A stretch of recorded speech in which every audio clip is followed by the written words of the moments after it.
Hello everyone. I am Dilip Kumar, lecturer in botany at Government Boys Degree College, Shedatpur.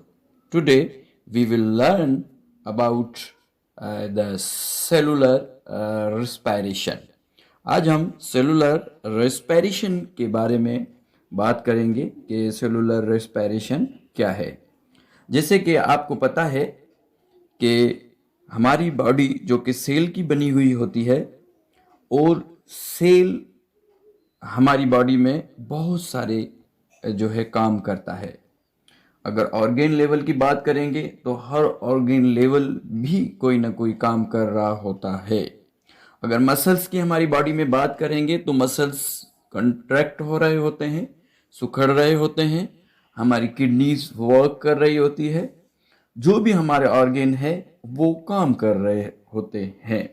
तो cell जो काम कर रहा होता है, सेल को इस काम करने के लिए क्या चाहिए? एनर्जी।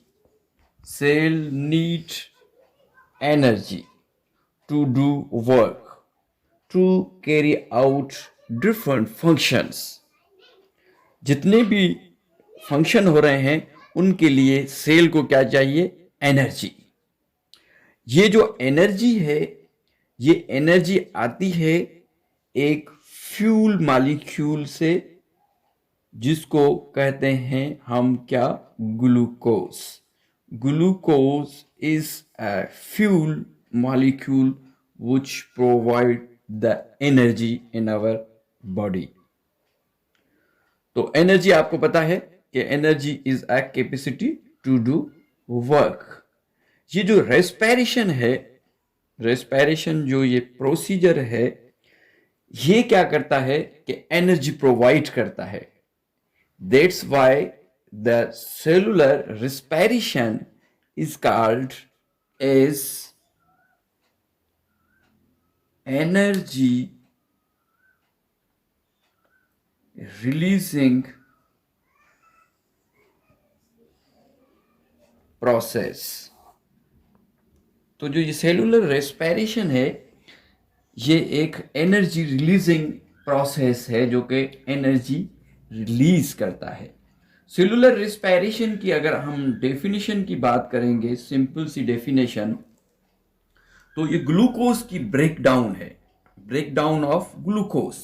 ग्लूकोज का फार्मूला है C6H12 एंड O6। ग्लूकोज की ब्रेकडाउन है इन the presence of oxygen. Oxygen की मौजूदगी में ग्लूकोज का टूटना, या इसको हम ऑक्सीडेशन भी कहते हैं, ग्लूकोज का टूटना।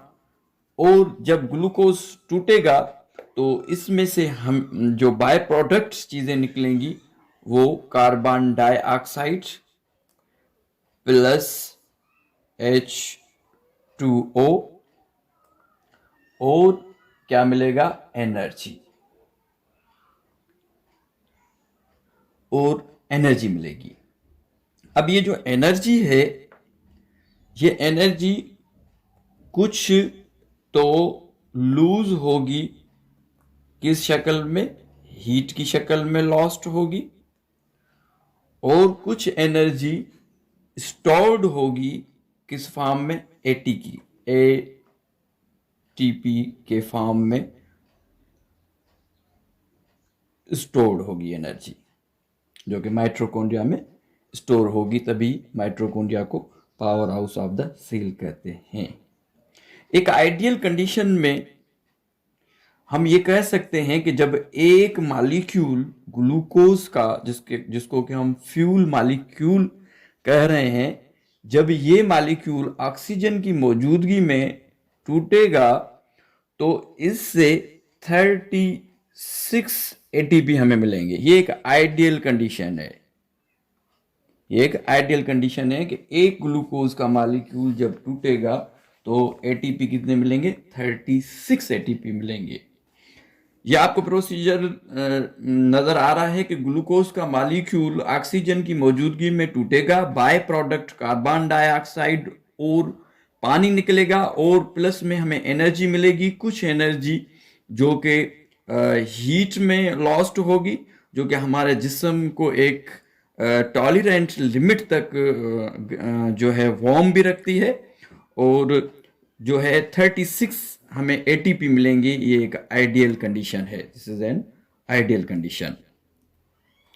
सेलुलर रेस्पिरेशन सेल के अंदर होता है, ठीक है। सेलुलर रेस्पिरेशन और ब्रीथिंग में थोड़ा सा फर्क है, फिर हम आगे चलते हैं।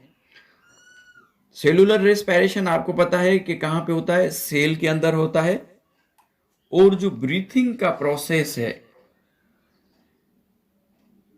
जो ब्रीथिंग का प्रोसेस है, ब्रीथिंग के प्रोसेस में क्या होता है, ब्रीथिंग के प्रोसेस में ऑक्सीजन टेक इन होती है और जो कार्बन डाइऑक्साइड है वो गिवन आउट होती है। Gases exchange, inhalation and exhalation. Inhalation किसकी, ऑक्सीजन की, और एक्सहेलेशन कार्बन डाइऑक्साइड की होती है। तो इस प्रोसेस को कहते हैं breathing. This process is called breathing. और सेलुलर रेस्पिरेशन, सेल के अंदर ऑक्सीजन की मौजूदगी में ग्लूकोज का टूटना और एनर्जी का मिलना, इसको हम कहते हैं सेलुलर रेस्पिरेशन, जो कि सेल में होता है। सेल में एक जगह पे नहीं होता। सेलुलर रेस्पिरेशन, जो रेस्पिरेशन है कौन सी, cellular respiration, cellular respiration cell के अंदर माइटोकॉन्ड्रिया और साइटोप्लाज्म में दो जगह पे होती है। अच्छा, सेलुलर रेस्पिरेशन को हम रिवर्स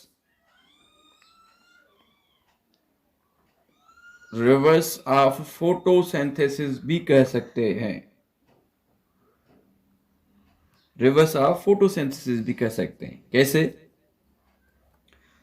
कि फोटोसिंथेसिस के प्रोसेस में कार्बन डाइऑक्साइड प्लस वाटर, जो कि सूरज की रोशनी में हमें क्या मिला था, ग्लूकोज C6H12 और O6, और इसके अंदर जो एनर्जी आई थी, जो एंट्री हुई थी किसकी, एनर्जी की, वो क्या थी, लाइट एनर्जी थी। इसमें एनर्जी अंदर की तरफ आई थी, जो कि एनर्जी कैप्चर हुई थी और एनर्जी स्टोर हुई थी। इसको हम कहेंगे एंडरगोनिक प्रोसेस। अब देखें कि जो रेस्पिरेशन है, जो रेस्पिरेशन का प्रोसेस है, इसमें क्या हो रहा है कि ये जो ग्लूकोज है, इससे एनर्जी निकल रही है, इससे हमें एनर्जी मिल रही है, और बाय प्रोडक्ट्स क्या निकल रहे हैं, कार्बन डाइऑक्साइड और वाटर। तो इस प्रोसेस को हम कह सकते हैं कि ये क्या है, एक्सर्गोनिक है, एक्सर्गोनिक प्रोसेस है। अब आपको पता है कि जब एक एटीपी का मॉलिक्यूल ऑक्सीडाइज होता है, जब इसमें से एक एटीपी रिमूव होता है और ये चेंज होता है एडीपी में, प्लस फास्फेट ग्रुप निकलता है और हमें एनर्जी मिलती है कितनी, 7.3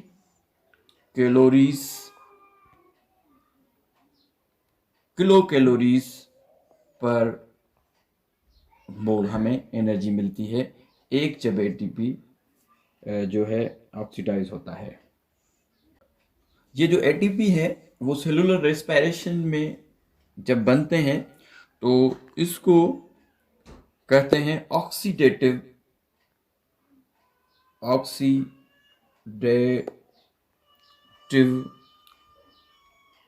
फास्फोरेलेशन।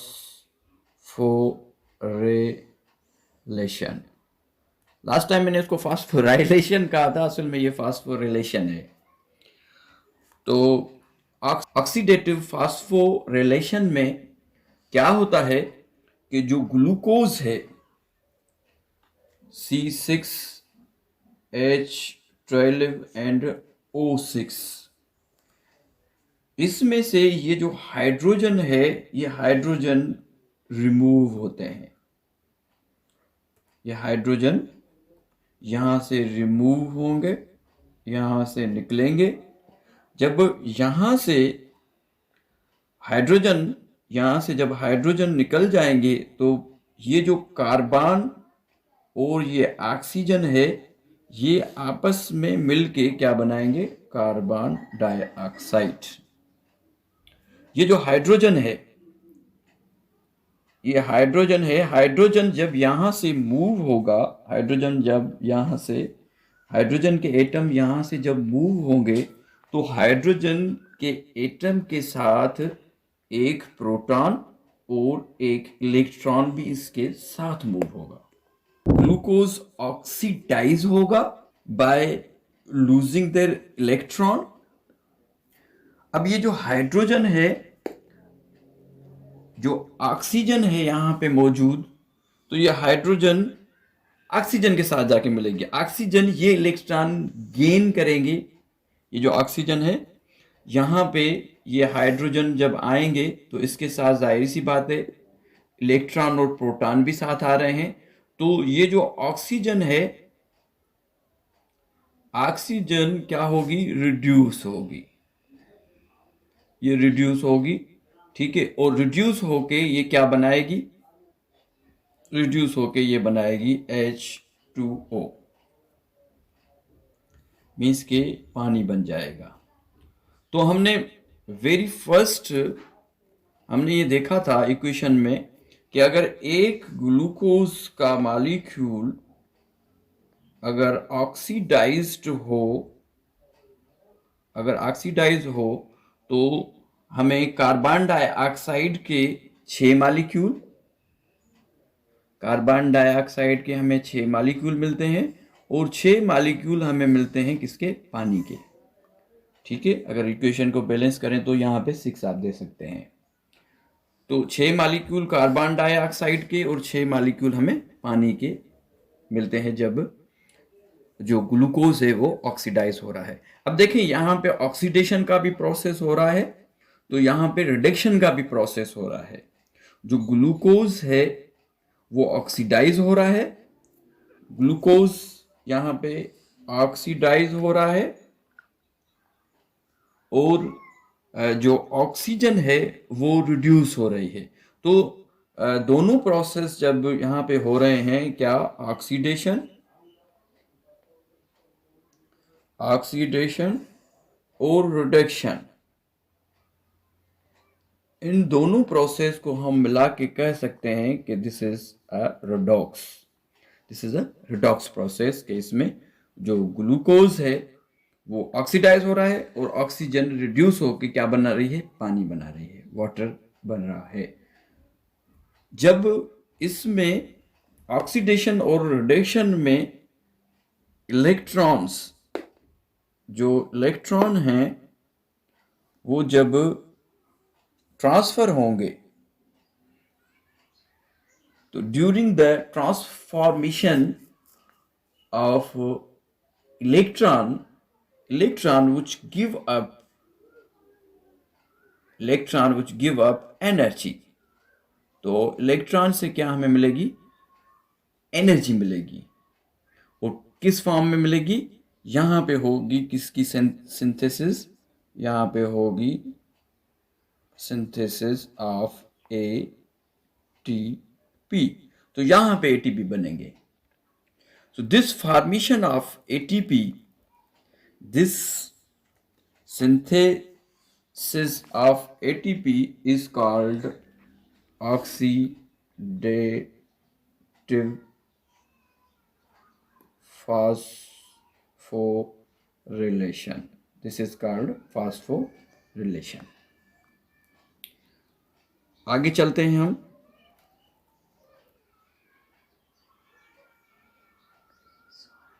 types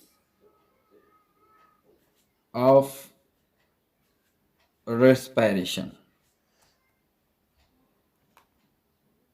types of respiration.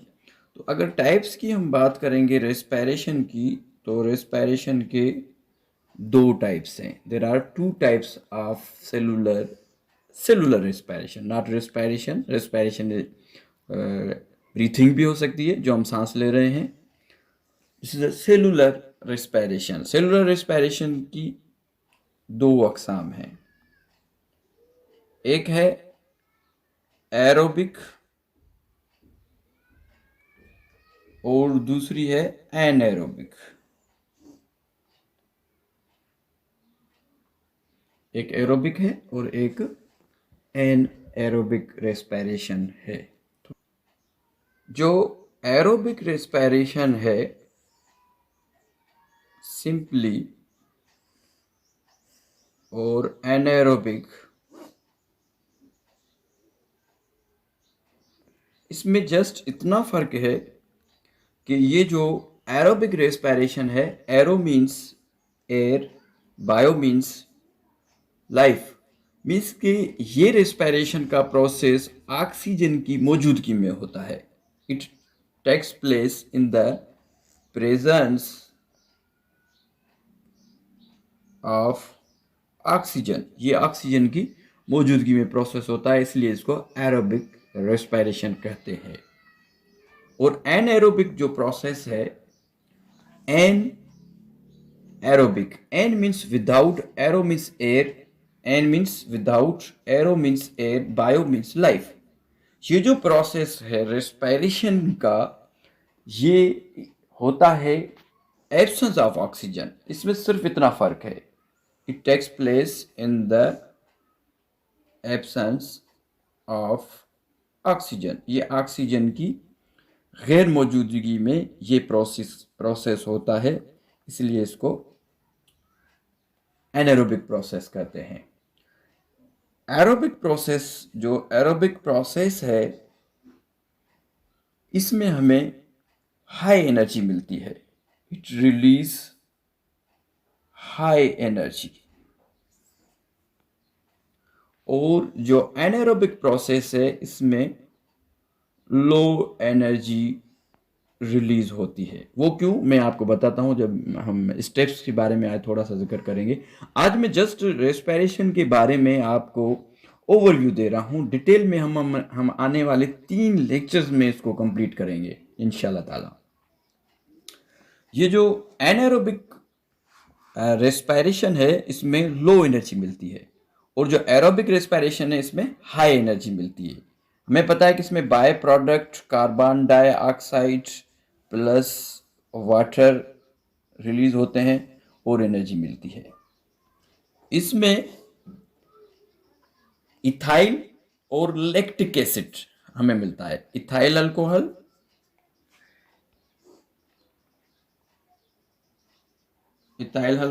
और लैक्टिक एसिड रिलीज होता है। डिटेल में हम एनारोबिक के बारे में थोड़ी सी बात करेंगे, मगर सेलुलर रेस्पिरेशन के बारे में मैं आपको बताता चलूं कि जो सेलुलर रेस्पिरेशन है, सेलुलर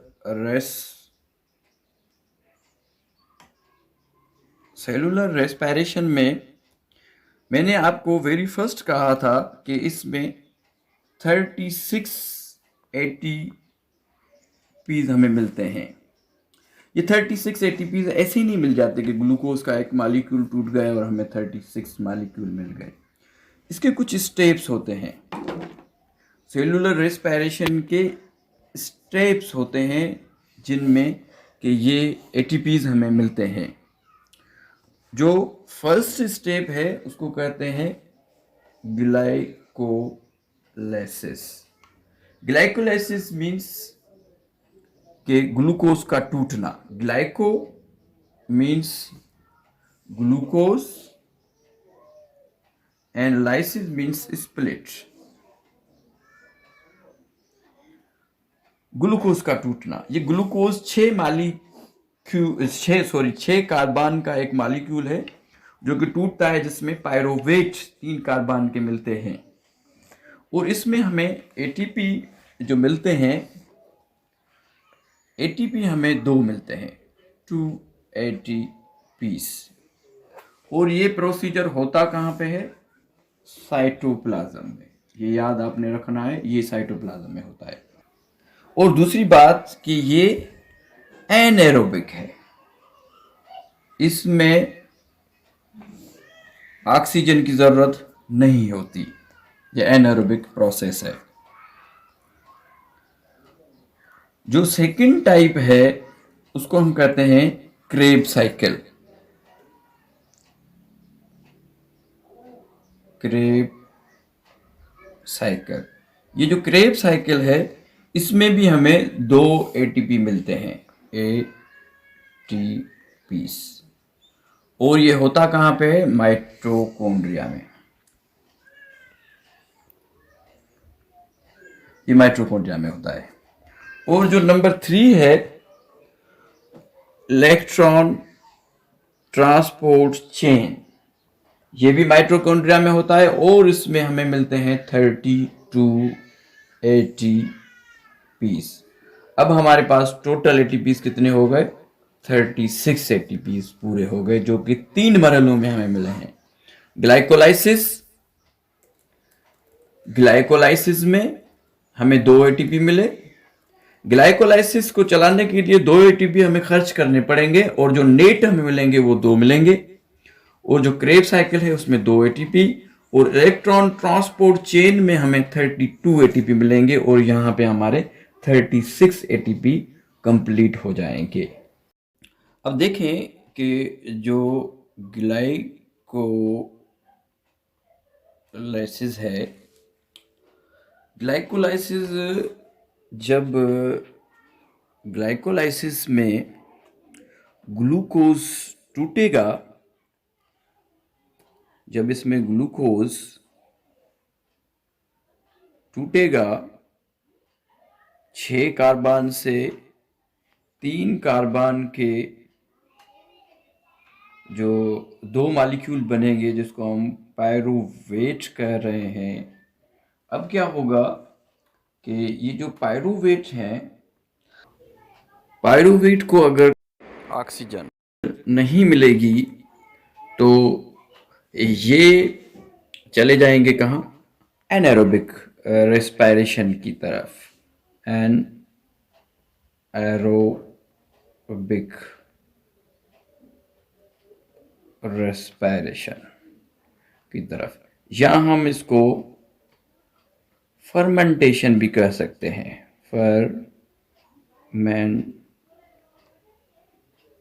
फर्मेंटेशन भी हम इसको कह सकते हैं। फर्मेंटेशन को सबसे पहले पास्चर